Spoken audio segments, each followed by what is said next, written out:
Usual and customary is a term often used in healthcare. What does it mean? How is it calculated and how does it affect your wallet? Welcome, I am the medical bill whisperer. A previous billing manager turned patient advocate, I am committed to bringing answers, insights, and solutions to patients like you. So what is this usual and customary? How does it translate? Reasonable and customary, or allowed amount, or again, allowance.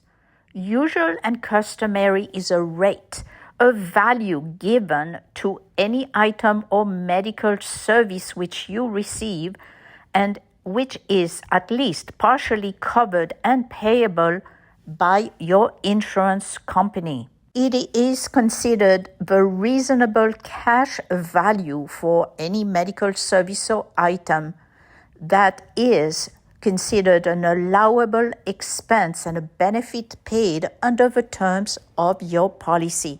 For participating in network providers, it translates into the amount that the provider and insurance plan have agreed by contract to accept as payment in full for that specific service or item. But when it comes to non-participating out-of-network providers, there is a problem. The amount deemed fair value for the service can change according to terms of policy, medical policy, and also legal mandates. Let's dive in. First, in network, usual and customary is equal to the in-network allowance or a contractual rate of fee agreement. On your explanation of benefit, it will show under allowed amount or allowance. The difference between the amount billed and that allowance is a discount to you. The provider must write it off. For out-of-network, not participating, not contracted providers, usual and customary means out-of-network allowance, which is not a contractual rate agreement. It is usually the lower amount of a provider's billed charge or the amount established by the plan. Those fees are calculated either based on internal actuary or accounting figures, or on a portion of the billed amount or a percentage of the in-network allowance for the same service. Some plans will use the Medicare fee schedule or even other insurance network fee schedules. Many times, though, it will feel that the figure used as usual and customary is just taken out of a hat. On your explanation of benefit, this out-of-network usual and customary allowance will also show under allowed amount or covered amount.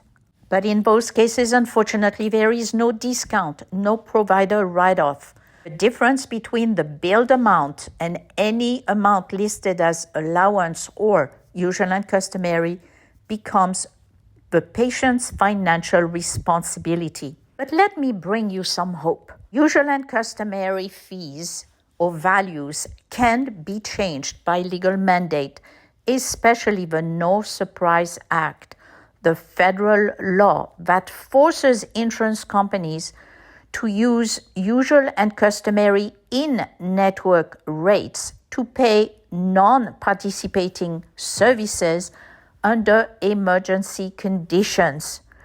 Also, non-participating out-of-network services must be paid at the in-network rate if provided at an in-network facility. Even better news, non-participating providers under those circumstances must accept the usual and customary in-network contracted rate as payment in full and give you a discount even when there is no contract.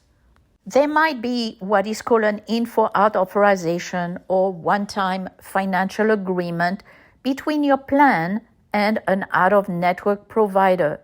In such cases, The usual and customary for an out-of-network service would be calculated at the higher in-network rate. How can you tell for sure?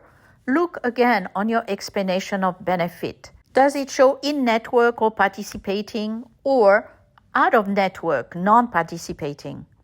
Another clue is the column listed as not covered.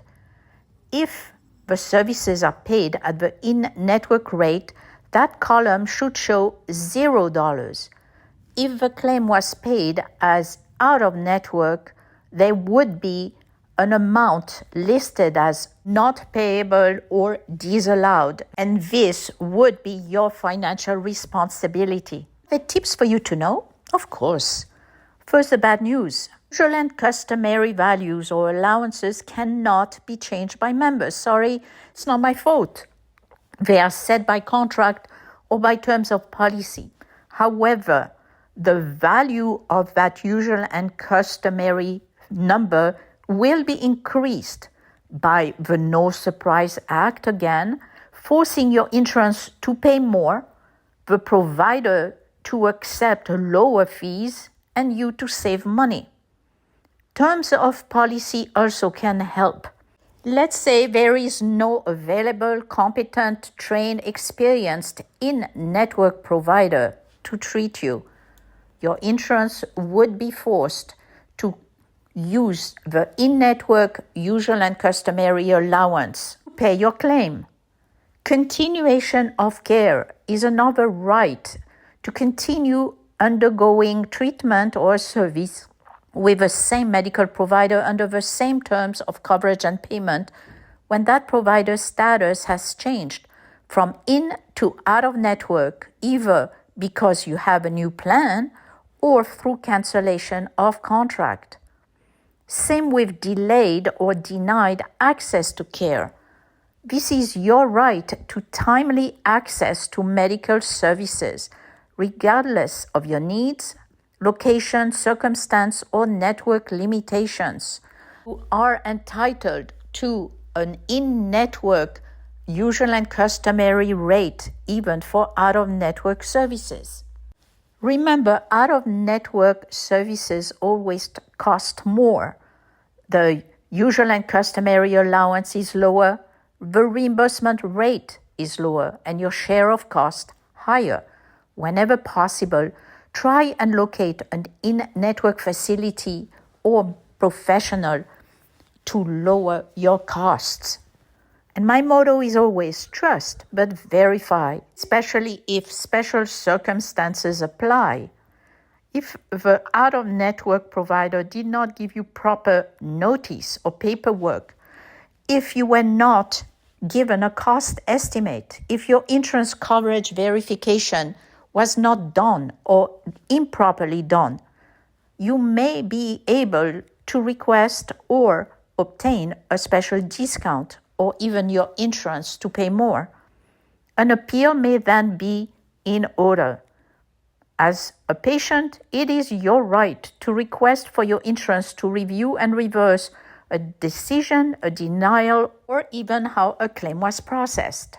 Even though usual and customary allowances and values are set in stone, special circumstances and legal mandates can chip at them, increase them, and therefore save you money. I thank you for watching. Your subscribes, comments, and likes help this little channel grow to reach out to more patients like you. So thank you.